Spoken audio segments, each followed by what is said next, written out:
Mas Hendra, law of assumption atau beautiful assumption. Gini, realita hidupnya Mas Rozi, realita hidup Mas Hendra, dan semua teman-teman termasuk aku, realitamu itu terbentuk dari asumsimu kemarin.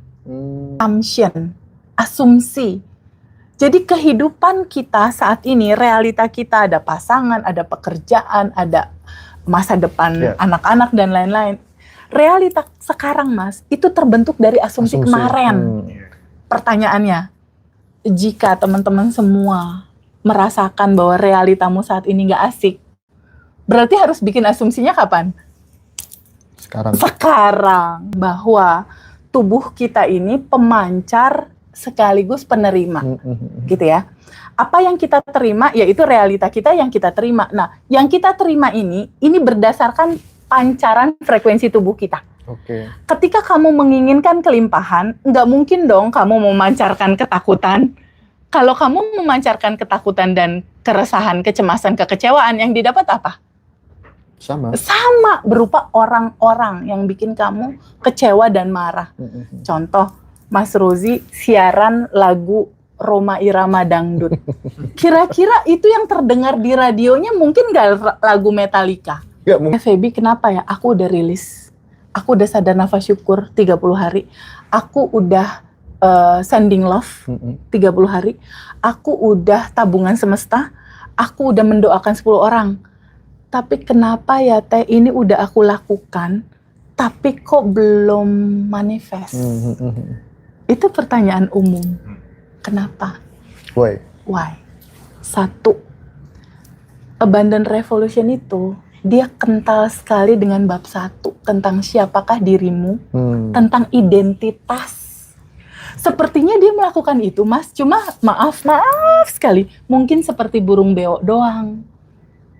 Nggak sampai ke vibrasi frekuensi bahwa kamu ini siapa. Kamu bukan sekedar tubuh, kamu bukan sekedar emosi, kamu bukan sekedar pikiran. Kamu adalah entitas tanpa batas. Kamu adalah percikan nur ilahi. Sejatinya kamu melekat di DNA-mu. Itu DNA kebahagiaan dan kelimpahan. Jadi kalau mau ngomong jujur, Mas Hendra, sedari awal Mas Rozi dan teman-teman semua ini lahir dalam keadaan kaya raya, bahagia dan berkelimpahan. Begitu sebetulnya. Jadi setiap orang itu sebetulnya lahir dalam posisi yang kaya raya dan berkelimpahan. Karena di dalam 40 triliun sel tubuhnya, di DNA-nya, itu ditaruh kebahagiaan dan kelimpahan. Jadi sebetulnya kebahagiaan dan kelimpahannya Mas Rozi dan teman-teman yang saat ini sedang menonton, kelimpahan itu bersama-sama kamu, sayang. Bersama-sama kamu loh. Terus pertanyaannya, kenapa nggak diterima di tangan? Kenapa belum kepegang, Teh? Masalahnya satu, Mas Hendra.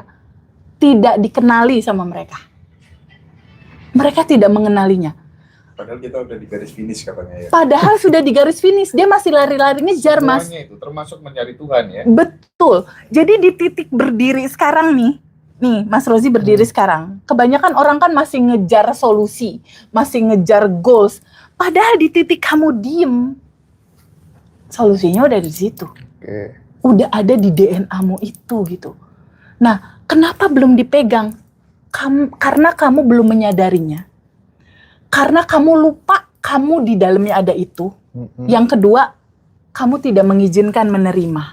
Loh, Teh Feby, siapa yang gak menerima? Aku mah pengen menerima kelimpahan. Contoh, ini contoh ya, biar gampangin analogi. Aku punya handphone di sini, Mas Hendra misalnya di Tuban, punya handphone juga. Ketika aku nelfon ke Mas Hendra, kira-kira bisa nyambung informasi apapun yang aku sampaikan ke Mas Hendra, keterima sama Mas Hendra nggak kalau nggak di chat, kalau nggak diterima, gue cuma manggil doang nih, lo nggak oke. Kan kalau misalnya gue nelfon Mas Rozi kan, nggak bisa ngomong dong kalau Mas Rozi nggak enter oke, acceptance, menerima, enggak kan? Nggak bisa lah. Nggak bisa. Sama Mas Hendra. Kita semua yang masih muter-muter di loopingan, itu karena tidak pernah terbuka untuk menerima. Kenapa nggak terbuka untuk menerima? Karena nggak sadar bahwa di dalamnya ada itu. Abundant revolution. Ketika telepon dari alam semesta, kelimpahannya itu udah mau dikucurin, Mas. Jadi energi yang satu, Mas, dari atasnya tuh kayak air bah, Mas. Tapi kalau Mas Rozi pakai payung di kala hujan, kira-kira airnya bakal nyampe ke kepala kamu nggak? Ya enggak lah, pasti ke samping ya. Itu dia, selalu ada penghalang. Jadi ketika tidak pernah terbuka untuk menerima, kelimpahan itu memang susah masuk. Ketika segalanya udah dilakukan, anggaplah alumni lama Mas Hendra. Cerita nih, seperti tadi yang sama kayak apa yang aku sampaikan. Ada 3 hal. Analisaku. Pertama, dia belum cukup tahu siapa diri dia. Artinya dia belum cukup tahu identitasnya tuh sebetulnya siapa. Jadi dia masih pakai baju lama. Masih pakai identitas lama, rasa kekurangan dan rasa menderita. Merasakan bahwa dunia ini menzolimi aku, suami menyakiti aku, masih di posisi itu, masih di posisi identitas lama. Tuhan tidak adil. Tuhan nggak adil, Tuhan lagi ngasih ujian sama aku, padahal bukan Tuhan ngasih ujian. Kamu nggak tahu cara kerja hukum semesta seperti apa bekerja di dalam realitamu. Jadi pertama indikasinya, dia belum kenal siapa diri dia. Kalau dia alumni, biasanya Mas Hendra, ini kan aku lagi nelponin alumni nih, kalau masalahnya masih begitu, aku pasti bilang gini, buka lagi materi bab 1. Buka lagi, siapakah dirimu? Jadi biasanya kalau dia muter-muter, aku cuma bilang, kamu siapa di bab 1? Coba lihat lagi materi bab 1. Aku biasanya hanya seperti itu. Karena ini pondasi, Mas. Kenapa dibilang pondasi? Identitas diri itu segalanya. Itu segalanya. Kesadaran kamu melihat siapakah dirimu, itu segalanya. Maksudnya gimana, Teh Febi? Misal, Mas Rozi. Mas Rozi melihat siapa diri Mas Rozi. Aku mah cuma orang desa, misal ya, misal. Aku mah nggak mampu. Aku mah cuma segini. Aku mah bubuk rengginang misalnya. Kan suka ada begitu tuh orang-orang. Rata-rata seperti Rata-rata begitu. Ketika dia melihat dirinya seperti itu, yang terjadi apa? Yang menyala di bawah sadarnya adalah rasa kekurangan. Jangan lupa loh, di sini ada hukum semesta seperti cermin. Dia akan selalu memantulkan jujur seperti apa getaran hati kamu menggetarkan. Kalau kamu merasakan kamu kurang, ya udah dipantul-pantulin aja realita yang akan membuktikan itu semua, membuat akhirnya itu kurang. Jadi ternyata identitas diri kita atau kesadaran kita melihat siapakah sebetulnya diri kita itu sangat mempengaruhi realita. Sangat. Karena utamanya adalah kesadaran ini. Kesadaran ini membentuk realitamu. Sadar tentang apa? Tentang diri kamu. Kamu siapa? Kalau Mas Hendra kan kesadarannya udah gini. Uang seperti udara. Gampang didapat. Kenyataannya jadi gampang dia dapetin duit gitu loh. Ini penting sekali teman-teman. Itu 1. Clear ya Mas? Jadi biasanya aku suruh perbaiki dulu nih dia di bab 1. Aku suruh balik lagi Mas daily rutin biasanya. Yang kedua, ketika identitas diri dia udah aku kasih tahu ini. Yang keduanya adalah dia belum tahu cara kerja hukum semesta yang tadi aku bilang. Dia minta kelimpahan, dia minta uang, dia minta lunas utang, itu kan duit, kelimpahan kan. Dia pengen nerima kelimpahan, tapi yang dipancarkan,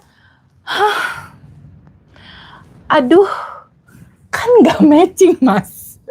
Dia ngarepin kelimpahan, dia mancarin ketakutan. Nggak sama. Ini harus bener-bener di-clearin dulu sama teman-teman. Jadi kalau misalnya daily rutin dia udah rilis, dia udah sadar nafas syukur, dia udah ini. Yang paling penting udah oke itu jalanin. Tapi coba semua teman-teman, mau itu alumni atau siapapun teman-teman yang udah belajar ataupun belum, ini nggak perlu teman-teman belajar dulu deh. Sadari dulu, tiap hari memancarkan apa? Mancarin ketakutan kah? Mancarin kecemasan kah? Memancarkan kekecewaan kah? Udah, kalau kamu aware kamu mancarin apa, hukum semesta seperti cermin, kamu akan tahu kamu akan menerima realita apa. Karena gini Mas cara kerjanya. Pada saat kamu memancarkan kecewa, marah, sedih, semesta ini nggak bisa ngebaca omongan, dia ngebaca aliran listrik dalam bentuk frekuensi getaran. Jadi dia cuma tahu getarannya dua, getaran ketakutan sama getaran kelimpahan. Semesta. Oke. Jadi pada saat getarannya, gimana ya ini? Mau itu utang, mau itu jodoh. Semesta cuma gini. Getarannya di sini, gimana ya ini? Semesta ngebaca dan menangkap gini. Oke, kamu menggetarkan ketakutan. Getaranmu menjadi perintah yang akan aku realisasikan dalam kehidupanmu. Jadi di sini menggetarkan khawatir, semesta ngebacanya, oke, ada request khawatir. Aku akan mewujudkan realita yang akan memperkuat rasa yang kamu pancarkan itu. Dimunculkanlah pasangan dia, bikin dia khawatir.